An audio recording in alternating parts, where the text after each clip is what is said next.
Every year, people vanish in the woods. Not because they wanted to, not because they wandered too far or got lost. They vanish because something out there decides they shouldn't come back.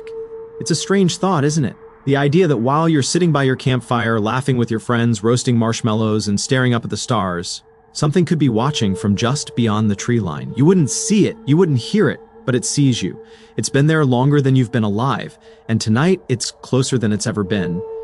There's a certain kind of silence that only exists in the woods after midnight. It's not peaceful, it's heavy, like the air itself is listening.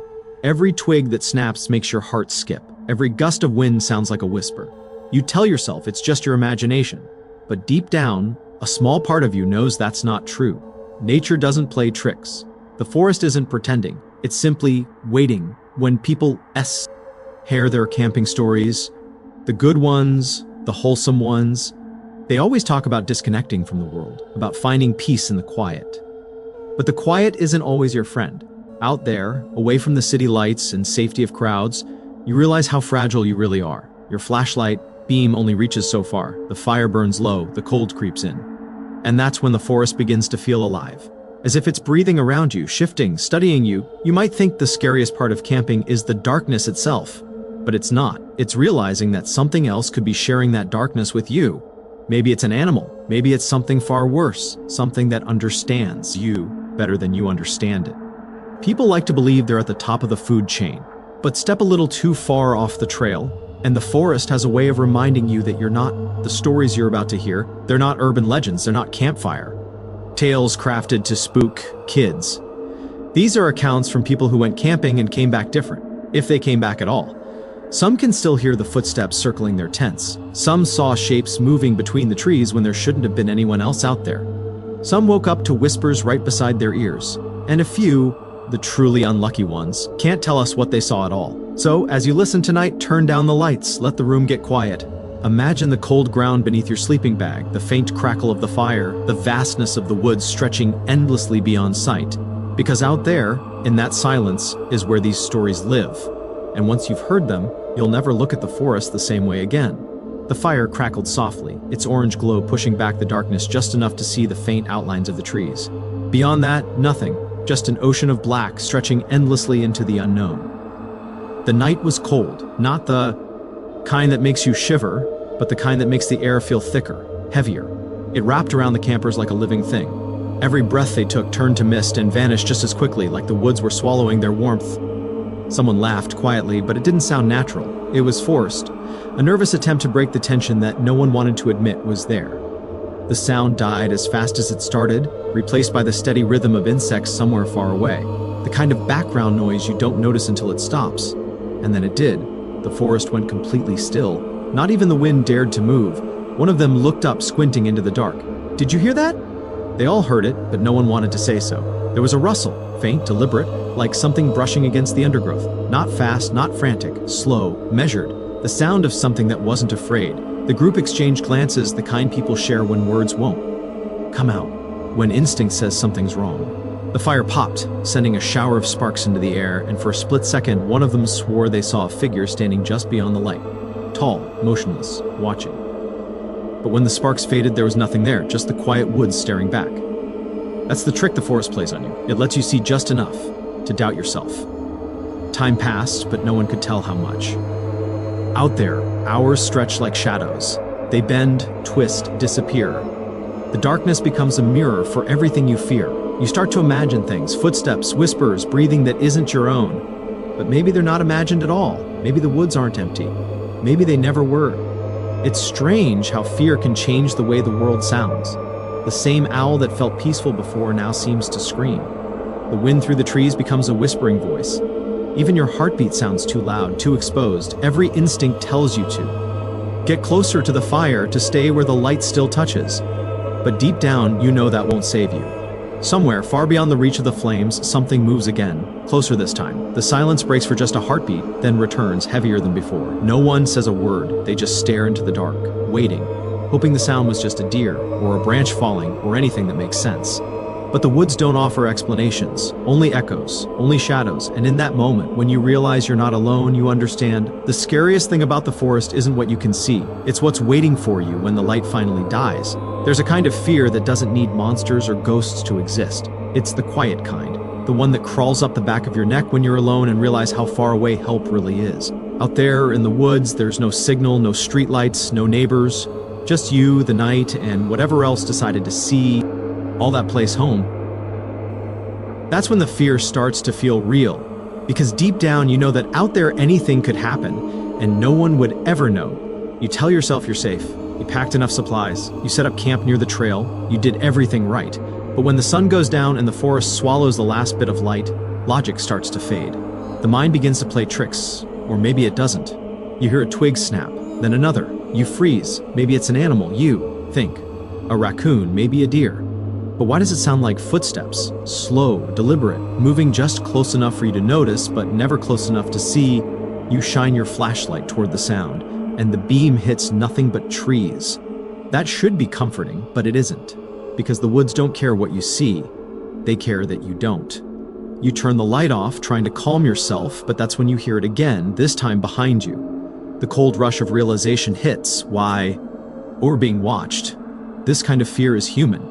It's not about believing in the supernatural, it's about understanding that you are small, fragile, and very much alone in a world that doesn't stop for you. Every sound becomes a threat.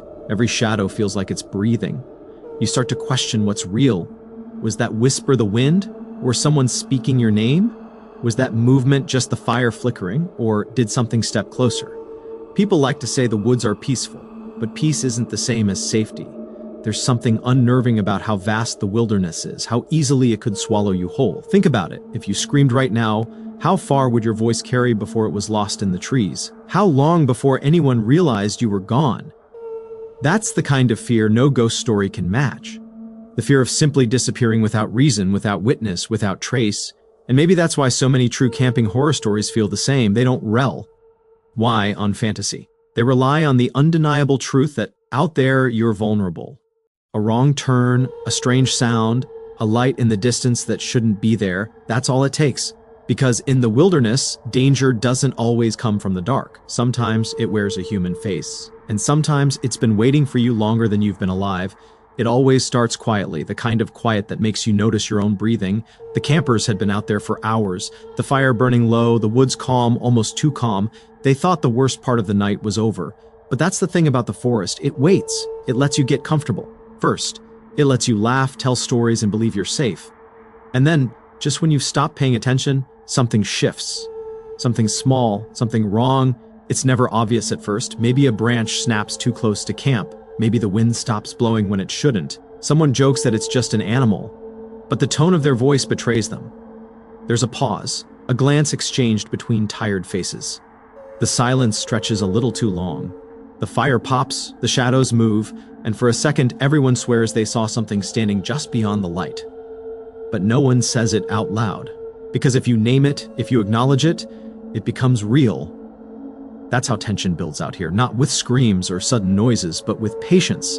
The forest knows how to play that game better than you do. It lets the fear simmer, inch by inch. You start to listen harder. You convince yourself you're imagining things, but your body doesn't believe you. Your pulse quickens, your eyes dart toward the trees. Every sound feels deliberate now. Every movement feels personal. The night deepens, the fire burns lower. The light that once felt warm now seems fragile, barely keeping the dark at bay. Someone gets up to throw another log on, but their hands tremble slightly. They don't want to admit afraid, but everyone can feel it. The air's heavier now. It's harder to breathe. Even the woods seem to be holding their breath. Then something changes. Maybe it's a sound. Faint, rhythmic, almost like footsteps circling the camp. Slow, careful, close enough to hear but not close enough to see. The group freezes. The tension snaps tight, like a wire pulled to the breaking point. Someone whispers, "Who's out there?" But no one answers. The sound stops. The woods go dead silent again. The mind starts filling in what the eyes can't see. Shapes in the dark, faces between the trees. You tell yourself it's nothing. But deep down, you know that nothing doesn't sound like that. Minutes pass, maybe hours. Time doesn't move the same way when you're scared.